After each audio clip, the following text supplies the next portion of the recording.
this week we're working on a 2012 Airstream Classic 30 model, and we were able to, well, Mike was able to fit 1200 watts of solar, the Renogy Eclipse panels, 600 amp hours of battle-born batteries, everything hidden, of course, in the RV. In the jackknife. Yep. Under it.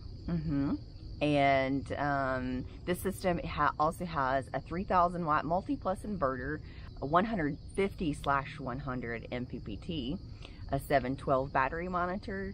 We've got 2 easy starts as well on the ACs. So on this install, I was able to get the wiring literally under the floor.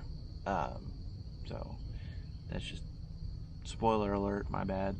But yeah, that install was probably the cleanest Airstream install I've done yet.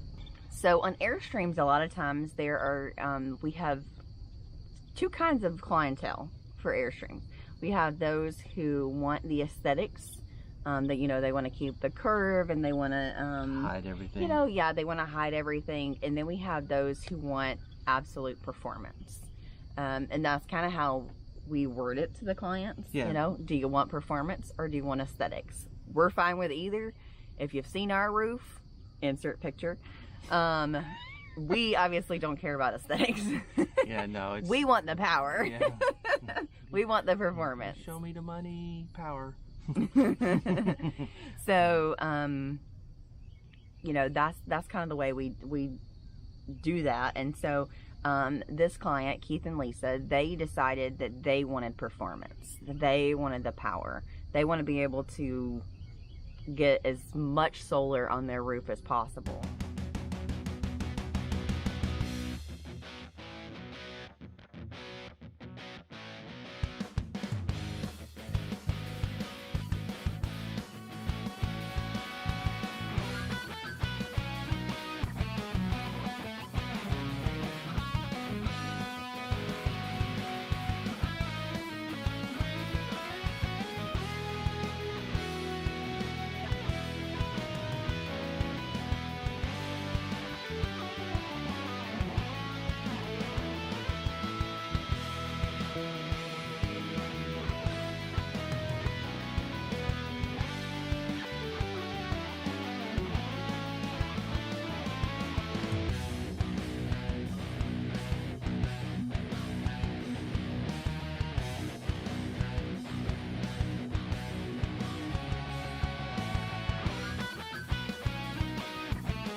Okay, so I haven't really talked about this one too much, but I will go over what we did for power. So AC shore power basically comes in from the pole right over there, and then right here we go in. Instead of having a junction in here, I just went ahead and ran my line. This goes directly to the Multiplus, and then over here, get down and show you.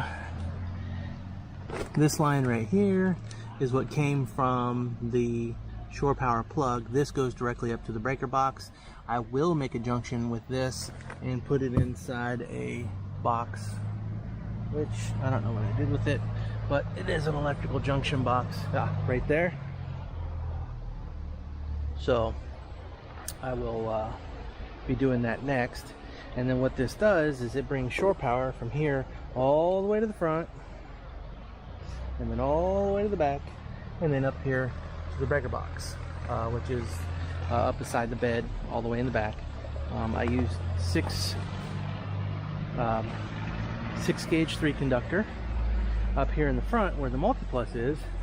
It will take that and interrupt and either assist and, you know, help out hybrid invert, add power to the coach if, you know, they're not on a, you know, on a 30 amp hookup, or, you know, something small. And then if they're onshore power, you know, it'll assist in charging the batteries. Let's go inside. I'll show you how all of this got to be. So back here, I have the coach pretty much tore apart. So down here, right there, turn some light on. So this is where our shore power comes in and comes back. Goes this way, goes down beside the water heater. Move this out of the way. Goes on the floor, keeps going that way, through there, under the fridge, in the back, behind that panel, and comes up right here. Goes from here, goes under the floor, goes under the floor all the way down. Got the couch out of the way at the moment, the jackknife sofa, and it comes up right here, comes around, and I'm going to have the Multiplus sitting right here in the existing spot where the converter is, the parallax converter that Airstream likes to use. I'll be moving this, relocating it, more than likely back here on this wall, out of the way. I'm taking these 2 boxes out. I got to get the batteries out of them first, and then we'll have a row of 6 batteries, and then Multiplus here. There is an existing subwoofer which I'll probably put right here where this box is. I'll be sealing this box up because it is no longer needed, but we do need the space. I've already got the 712 in place. This is the wiring for it. It's over there on the wall beside the fridge, above the Dometic. And then whenever you need to access the Multiplus, you just pull this little door is on a hinge already. It opens up, and then you can get to the converter slash inverter, which will be the Multiplus. It'll be on its side facing this way, and I'm going to open this side up for it to exhale all of the heat that it may generate. This will move over to here to get it out of the way. Same thing with this, which is a bus bar for 12 volt. I will be moving it out of the way over to here. And then what else goes in here? The MPPT will probably go on a back wall here or here. These will come out because these are the 50 amp circuit breakers for the batteries, so that you can't draw more than 50 amps off of them at any given time for an extended period of time. And you know, I'll just clean some of the stuff up that doesn't need to be here. There is a subwoofer that has to go back in here, which the wiring is not super long. This is all the more I have. That, and there's the input. I may have to take the batteries and go, you know, split them around the sub That's yet to be determined. Whatever the case may be, we'll make it work. So anyhow, there are 1200 watts up on this roof. Let's go take a look. I've already got all that finished. Oh, by the way, coming down in the same chase, I used coming down from the fridge, which I'll show you that in just a minute. I came down from behind the fridge and down through that chase, and then I went down through the floor where the fridge is, and I brought the under the floor all the way across to right here. And this red and black right here, those are my solar lines coming in. So that part's already completed.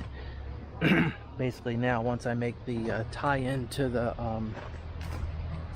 AC, then I can go ahead and immediately start doing all the DC.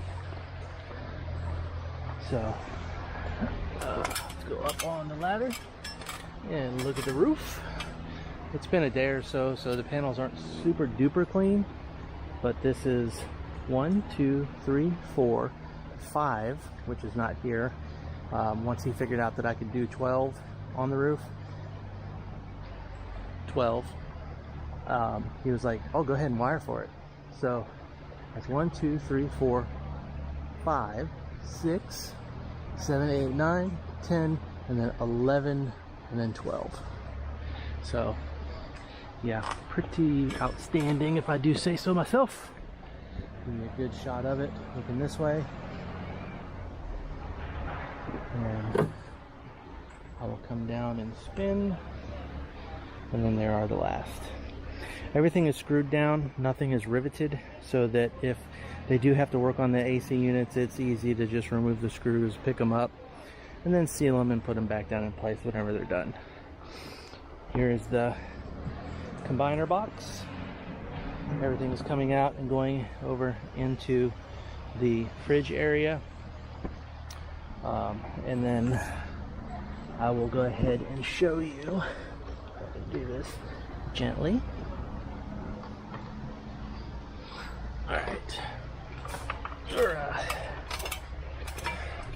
It's sprinkled a little bit, and I'm very nervous climbing on a wet aluminum roof. Super nervous. So then everything comes down right here. I have a shroud for that to protect it, and then this line here is the 712 that comes up. So I still have to seal this and put that protection piece in there so that the wires don't rub on the aluminum floor in here.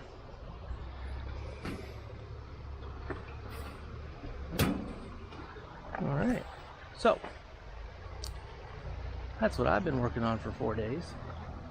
3 days of it took 3 days to do everything on the roof, and then 1 day to get all the rest of the wiring done, pulled, and then probably 1 more day tomorrow. I should have all the batteries in place before I finish tonight. I will have the power running through the Multiplus and have all that stuff ready. Anyhow,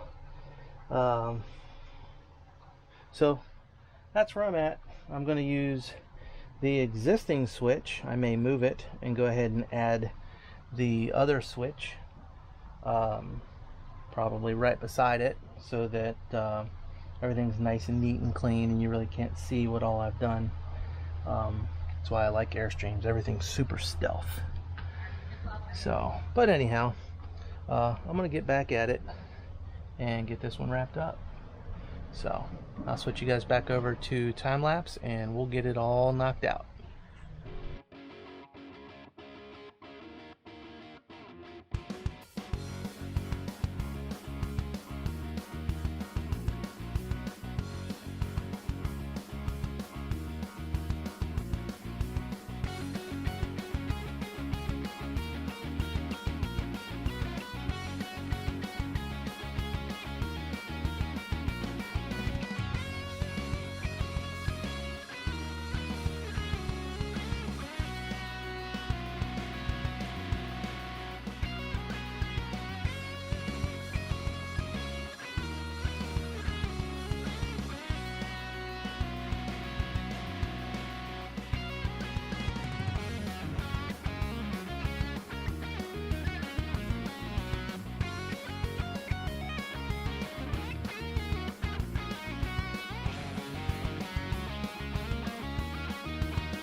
So why, like on Airstreams, for instance, why do we use 100 watt panels and not something larger? So it all comes down to the dimensions at the end of the day. So I haven't found the perfect size of panel that's larger than 100 watts. Having a 200 watt panel that has roughly dimensions 21 by 80 or 82, I think that's how it works out. That's kind of what would be the perfect panel in my opinion.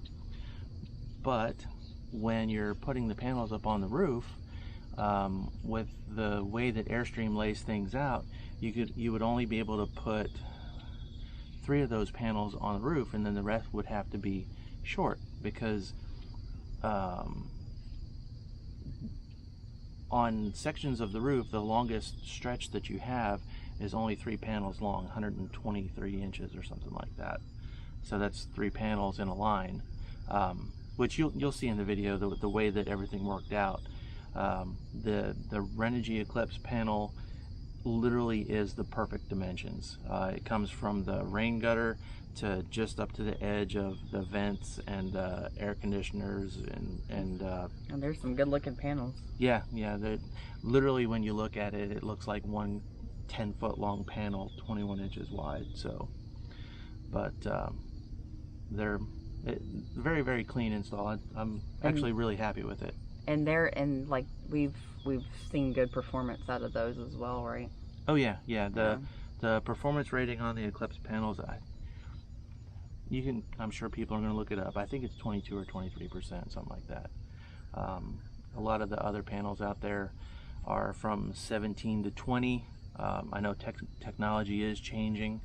I've also had some people reach out and say they're, ending the Eclipse panel, and after doing a little bit of digging, I think they're ending the kit. The Eclipse kit. Yeah, they're not going to make that anymore. So, but we're big fans of the Eclipse panels. They are very pricey though. Yeah, they're $2 a watt. So roughly, that's kind of on the high side.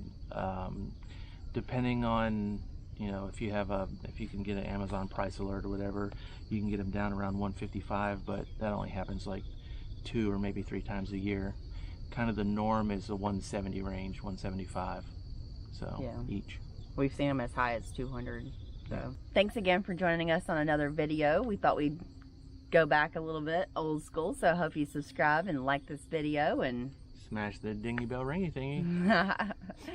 And then, leave us a comment below. Let us know, that you're watching the videos. If you have questions, let us know those as well. We love to hear from everybody, and we do try to answer every single comment that comes through, so we appreciate it. Yep. And we appreciate you guys and your support of our channel, and we hope that we're providing information that is not only helpful, but, interesting as well. So, yeah. Yep. Try and, keep everybody's attention spans. Yeah. So till next time. Kirk out. We're working on a 2012 Airstream Classic 30 or 33? No, he's on a 33. He's a 30, yeah. So an Airstream okay, let's try that again.